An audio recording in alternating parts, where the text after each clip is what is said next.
Hello, everyone. Anne O'Connell with OC Publishing here, and welcome to the Author Journey.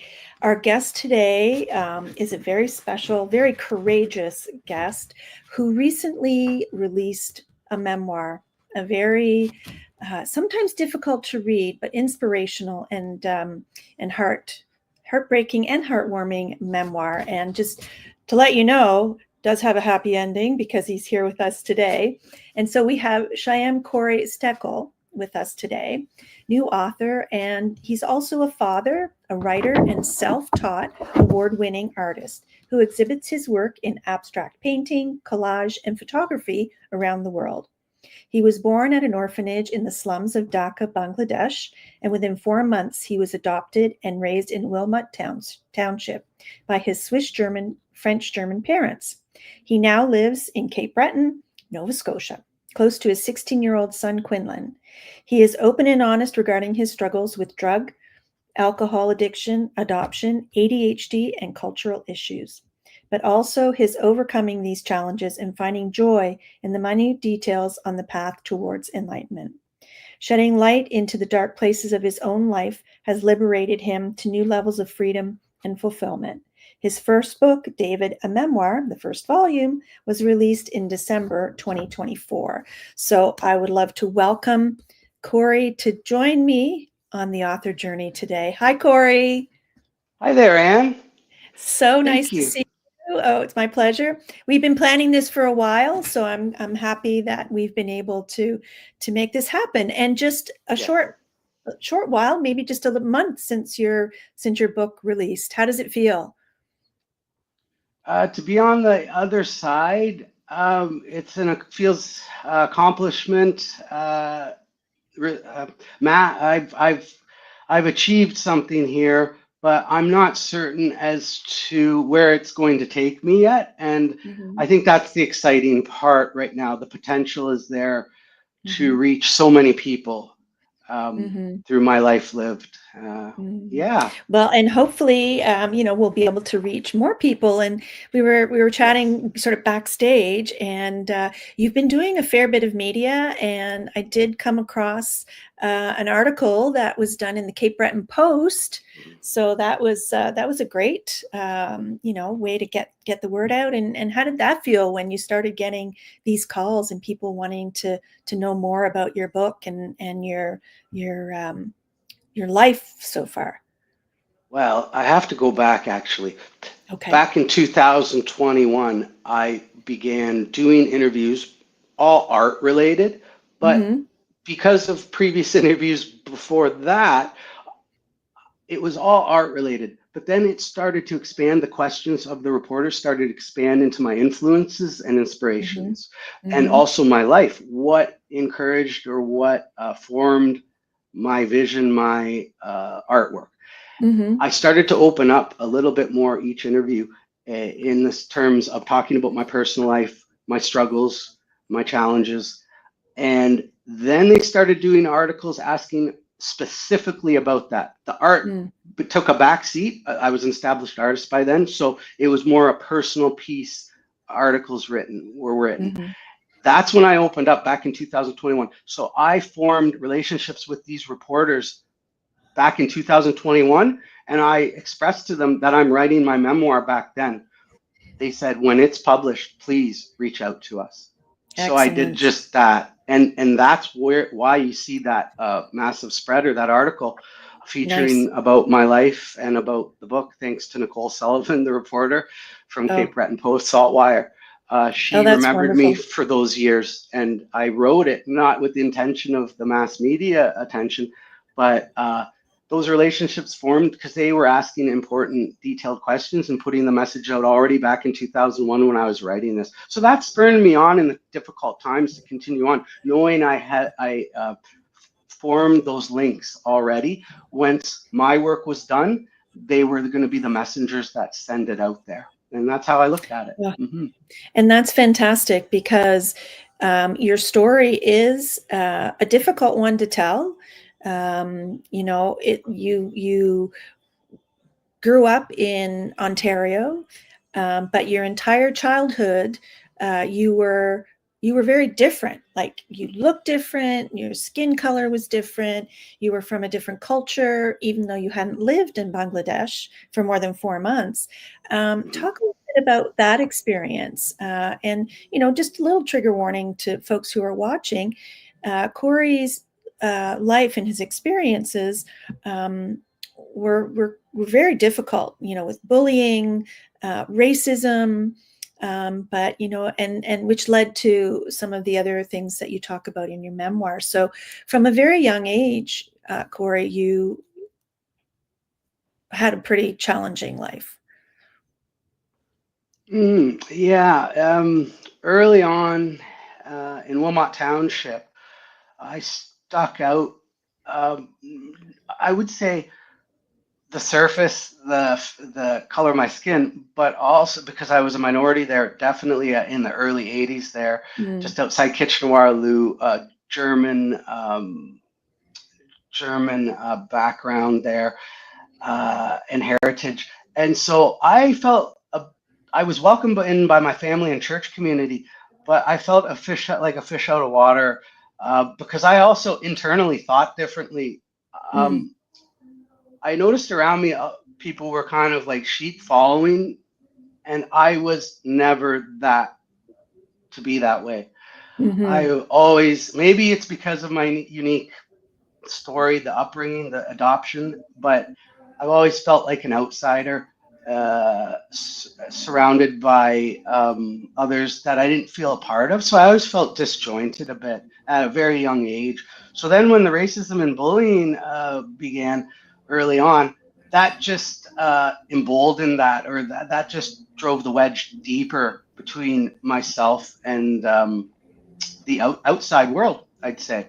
So I internalized, I went inward, books, art, Right. music, film, literature, all of that. We have spoken about it before, but those things saved me. Those outlets kept me alive, really, in some Really? dark times early on. Wow. Yeah. And you It was talk, about using imagination, I think. I think that's incredible. And in the very early parts of the book, you talked about your mantra to tune in, drop out, live fast, die young, and leave a good-looking corpse. Like, that's a frightening thought, that as a young person, teens, early teens, late teens, that was how you felt. Like, talk a little bit about that and your mindset back then. Those years I was rejecting any authority, any control, anything that stood in my way from my attempt at the time to forge my own identity, separate from the pack of sheep, so to speak. I was rejecting conformity, societal demands and wishes. I'd go through cycles where I would potentially lose my ID and not want to be counted or part of the masses. Like, it was just always rebellion and reckless activities to try to numb the pain, I think, that I was carrying inside. I had this deep urge to feel alive because I had been deadened and numbed by such hatred towards me through the years, I feel. Wow, that's it's hard to fathom, but that's why it's really important for this book to get out there, and from both sides. So there have been some unexpected benefits. Talk a little bit about what's been happening and the interest that it's attracted. The benefits, well, I wrote this originally to purge it out of my system after being clean of alcohol and drugs for a period of time. It all welled up to the surface. I'd been encouraged by my mom to write many years before I took on this endeavor.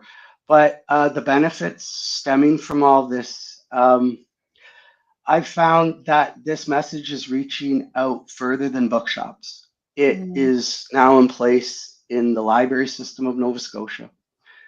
It's now in the correctional facility nearby, ready to go into circulation soon there, with talks of the Department of Justice of Nova Scotia purchasing copies to circulate throughout the province in these different facilities. I've never attended university or higher education, but the book is in the university nearby here at Cape Breton University. It's reaching out to places that either I was destined to be in or I had rejected. So the latter would be the university side of things. I feel I guess I took on the book of life, living and leading the life the way I have, travel and such, and taking huge risks, but also gaining many opportunities along the way. So it's not just the bookstores that I'm focused on. It's these alternative means to get the message out to people that may not have the money for a copy or are in a state where they're locked up and they need some inspiration, or they need an outside voice to say, look, it gets dark, but there is light awaiting you. Right. And that's a powerful message. And what are some of the other messages? Because in the book, like I said, you're very courageous. Like, you don't shy away from like really opening the dark parts of your life to share with others, 2 suicide attempts, trying to get sober, going to rehab, and then falling down again. So it's not like a perfect, trajectory. So talk a little bit about that and why you think that's important to share. I wanted to come from a place of honesty and truth. This is a message to my son. I wrote it when he was younger, but he's now of an age where if he were to pick it up, thankfully he can't relate to many of the subject matters at all, but it gives insight into my life and our relationship as to where I was and what I was up to during those years when I was absent, living in Ontario, away from him, taking regular trips to visit him. But I wrote it from that place, and if I'm writing it from that place, I'm not going to omit or leave out due to the harshness of the realities that were going on in those times. My aunt Pat, she counseled me after the second suicide attempt, and it was a year into it maybe, and I was feeling down and lost. Well, down's an understatement, but lost and out of place in what was going to happen into the future, because I was lacking purpose. I had survived the attempt miraculously, but I wasn't sure what the next steps were to be for me. And she mentioned to me, not many people reach the brink you have, the dark place you have. You need to report that from that place, and it will help it will help you in doing so. And I took that to heart, and I carried that with me, and eventually I got to it. And so with that encouragement and that reminder that there is purpose in sharing and being honest and helping others in the process, quite possibly, hopefully, you help yourself. Oh, I love that. Climb out of a hole, a dark place yourself. Right. And bring somebody else up along with you.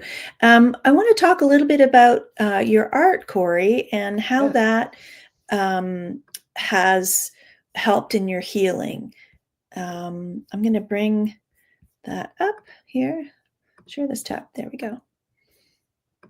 And talk a little bit about so it's collage that you do. And how did you begin this? And what does it do for you? So how did I begin in general? Like how did I get into collage? The medium? Oh, well, it was a writer, actually. It was a writer named William S. Burroughs, part of the Beat generation comrade, a colleague of Jack Kerouac, who's my favorite writer. So in reading Kerouac's work, which changed my life, he opened the door to all these other writers, poets, Ginsberg, Allen Ginsberg, William S. Burroughs. William S. Burroughs was experimenting with taking newspapers and cutting into them, throwing them into a hat or a bag and shaking them up, then repurposing them, putting them back down with glue, and then reciting and reading the text. And it would it astounded me as a 14-year-old reading what the experiments he was doing. Wow. And he would do it with audio as well, with snippets and splice tape and loop it. And so he was coming up with new art forms with something that was already created by someone else for not that purpose. That totally enthralled me and intrigued me. And so I too then began taking to magazines that I had lying around, glue stick scissors at 14 to 16. I was creating DJ mixes with music for friends, for crushes that I was into in high school, making the mixtapes. And I didn't want to steal artwork, so I just start creating my own. And so I'd cover the full surface with on the album covers of the CD or the cassette tapes with my collage work. And so eventually I let it sprawl out due to a recommendation of ex-partner of mine. And I turned it into what you see today. Very therapeutic, free right? flowing. For myself, it is. Collage for me is honestly an extension of, in those dark times when I was from 4 to almost teens, spending hours in solitude listening to classical music, what have you, listening to music in the background, and building and creating with Lego pieces. Back then it was space Lego, but I would create spaceships and I wouldn't use the instruction manuals. I would create that eventually, but I was doing my own thing. So you see those figures and those movements there. I believe it's a link to those formative years creating with Lego. And when I'm going in to create, I go elsewhere. I'm not present. I'm not with my problems or issues. As I heard a while back that it was spoken to me that when you're creating in any form, you are healing the part of the brain where trauma is stored. And I've been uplifted by the act of, the exercise of, and what you see there, it's step by step. So it starts out by me first choosing the source material that I'm going to use. So then I have to cut into that like a periodical or my own photography or my own abstract painting with acrylic. Oh, wow. And that's all interspersed throughout. And I mix it in with like something from an advert in a magazine, something that was never intended for what I'm doing with it now currently. So that's what you see there. It's an expression. It's a form of expression that I've been hooked to for a very long time. And it is always, it's progressing. Like I drop text in. So there's where the literature part comes in. I can drop my own poetry if I so choose. I'm beginning to start writing my own poetry. I haven't published it or shown it yet, but I will be eventually dropping it into my own collage work. So yeah, it's linked to literature in a lot of ways for me because it didn't start out visually. It started out with William S. Burroughs cutting into text. Do you find writing as therapeutic as your artwork? I mean, they're both forms of art, of course. During it, I believe so. I was going to say no, but then I had a hesitancy there. I believe so because during the act of doing so as well, I enter into a place around where it's enclosed, it's insular, and I'm able to work things out that way in a clearer manner. My thoughts, I have a severe form, I suffer from a severe form of ADHD, and my thoughts are jumbled at times.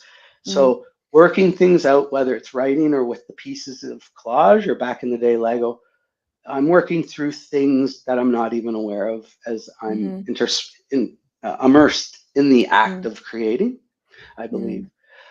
But writing itself, so after the fact of purging or getting it out of my system. See, I've only wrote nonfiction. I've only written about my life, the book, and a short essay in a compilation about men's mental health, actually, that was published this summer. So, I mean, with me, the process was very bare bones and very basic. For writing the first volume, I took a cork board, I took colored recipe cards, and I took tacks, and then I wrote out the years, and I just started documenting what happened in each year. So there's a little insight into the process. Yeah. But the process, yeah. in that was daunting at first. But then once I got going, I started to write chapter by chapter and sending it to my editor, Maddie Johnson in Ontario. And I said it was daunting. It was very strenuous and difficult at times because of the trauma that I had to recollect and recall back into and dive back into. And so what I would do is take on the idea that I'm just writing it. She became a confidant, a friend through it. I was writing it to a friend. And you were going to ask about process. I was going to ask about process. And I have another question, because digging up these memories and revisiting them and really experiencing them again, during the writing process, did you have a therapist or a psychologist that you were able to talk to, or have you had a therapist over the years? No, I did not during the writing. Immediately after I did, I was using medicine to help me through, natural medicine to help me through the difficult periods of writing. But I did get a therapist soon after, a counselor, who I'm not the original one, but I remained in counseling since 2021, 2022, up to this day. I had my last appointment on Monday. I like to start off the week with the appointment on Monday morning early, and because then through the week I'm working through things, and I'm also contemplating and thinking and acting through the things that we discussed. So that's important for me. And I think, we were talking backstage, and you talked about your PTSD diagnosis, and you recently. And you talked about, again, the road hasn't been particularly smooth, but you may have developed some tools along the way. And after 4 years of sobriety, you did have a relapse in November. Can you talk about that? What happened? And because you want to be really open, and said I could ask that question. Yes, absolutely. Open book policy here. When I began the 4 years of sobriety, I did it on my own. It's called white knuckling it. It's a term that references doing it on your own. And white knuckling literally means you're in stress and sanity completely throughout the whole duration of that time. And it will not last that way. I was of a different understanding and belief. I had no accountability from myself or a community. So it was pure insanity. I stayed sober for 4 years, and then after a relationship ended in October, I decided to start fresh and take this sobriety path on as my own, not for other reasons, not for ultimatums, not for other people. So I had to take ownership of it, and I did so in a manner that was safe, but I did so that I could wipe the slate clean and begin anew, and really take it on with a new zest and belief in myself, and the support that I have from the recovery community now that I'm a part of, that I've immersed myself in, which was lacking deeply before. I relied on other people, places, and things, and that is a faulty way to go about it. If I can pass on any help to anyone, I let my ego take charge, and I fully dove in head first into something that was inevitably inevitably a destructive way to go about it, because I'm learning now that there's a better way, a better path to go about things. So Oh, good. there is hope, actually. Always. Yeah, I've had more insight in these 3 months. I celebrate 3 months sobriety tomorrow. I'll be Congratulations. attending a meeting and gaining my remembrance of that. Thank you. But there's more of a quality to living now in the 3 months than I had in those 4 years of, I describe it as this. In those 4 years, I was trying to navigate in the dark. Wow. With the support I have and the toolkit that I'm building to cope with life. I now have a flashlight or a large flame, a torch that I'm walking through those dark places with now. I'm not stumbling and falling down. I have assuredness and confidence in myself because I have that inner voice and that accountability from others outside of that inner depth that I carry around with me. Oh, that's fantastic. So, I'm very happy to hear that, and that you'll hopefully continue on this very positive path. And it's obvious, like with the creativity that you have inside. And even though when you look back and you said you started, being passionate about this, doing the collage when you were 14.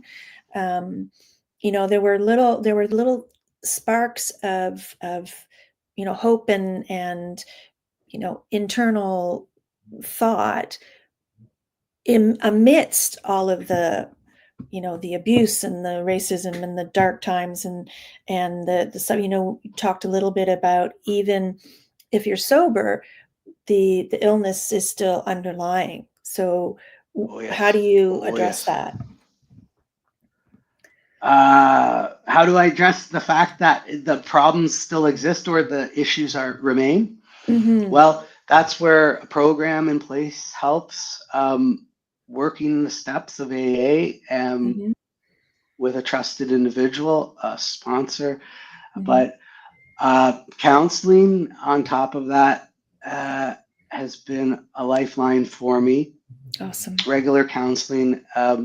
This new endeavor I'm taking on to focus on post-traumatic stress disorder is something that 3 months ago, a year ago, I would never have contemplated even considering. But it was honestly the release of the book that brought this to the forefront. And the feedback that you've been getting from people too, right? Yes, the encouragement, not only the support, but also the thankfulness or the gratitude for me writing this or putting this out there. It's been overwhelming. That encourages me also.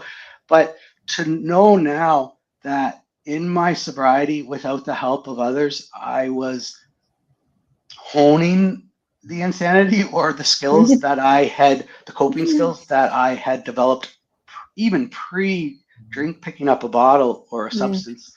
That was shocking to me to learn that it's manifesting itself. It's just waiting around the corner for you, if not in check and not addressed. So it's exciting for me now, parallel with the book being released and the interviews now, I have the supports that I didn't before after the interviews took place. So it was the book release that was the catalyst or catapulted me into the support now that I'm being strengthened from, or I'm gaining strength from. And that's positivity, awesome. hope. That's fantastic. And before we wrap up, we want to just make sure that folks know how to find you. Learn more about Korey at Steckle, STECKLE.com. And I'm going to bring up your website as well. And tell everybody where they can get the book.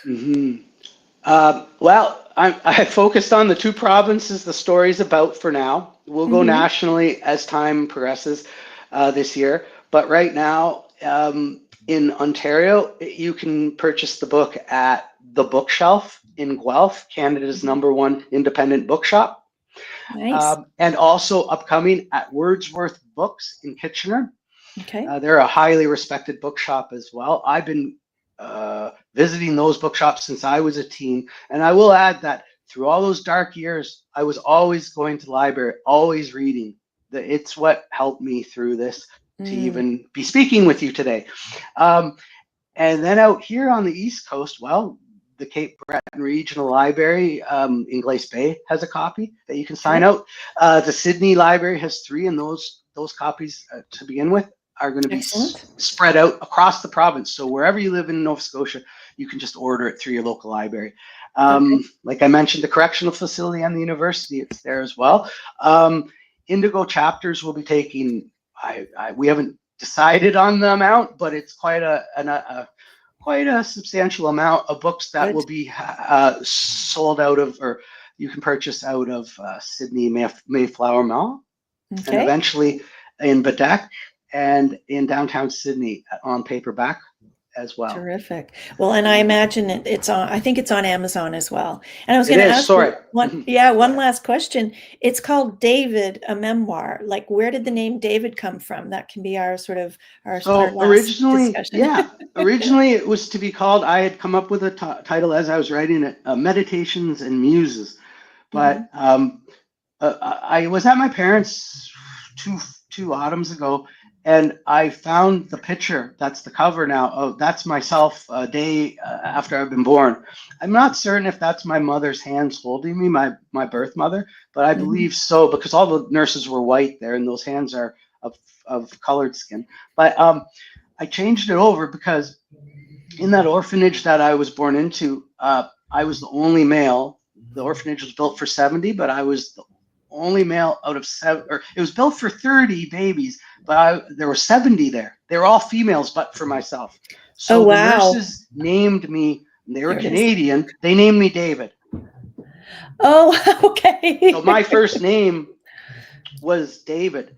On the tag on my wrist when I came to Canada, when my parents adopted me later, I was born in August, later in November I was brought over, flew over. I had a tag that said Master David. That's how I was identified in the orphanage in Dhaka, Bangladesh. Oh, wow. Okay. So your book, David, a memoir, is now available. You can get it on Amazon and in some select bookstores. And we really appreciate you coming on and sharing your story, Korey. And, good luck working on volume 2. Thank you. The writing schedule has been created, and I begin late this month yet. Oh, excellent. And he has a writing schedule. I'll have to take a page out of your book. Yeah. So I have to make sure I do a writing schedule. I use Moleskine notebooks and Moleskine day planners. That's the only way I get by nowadays, and for quite some time. Excellent. Well, that's a bit of that creative person, in you, to have that tactile. So I have lots of journals as well. I follow Hemingway and the rest. I learn from the best. I love that. Well, again, thank you for joining us, and good luck with the writing. And we'll talk again, hopefully soon. Absolutely. All right. And thank you all for joining us on the author journey. I'm sorry, I think I just cut Korey off when he was saying thank you for watching. So I will, on Korey's behalf and mine, thank you for watching. And we'll see you again next time on the author journey. And in the meantime, I hope you're reading lots. And those who are writers, keep on writing. And we'll see you next time on the author journey. I'm Anne O'Connell with OC Publishing, and we'll see you again. Bye for now.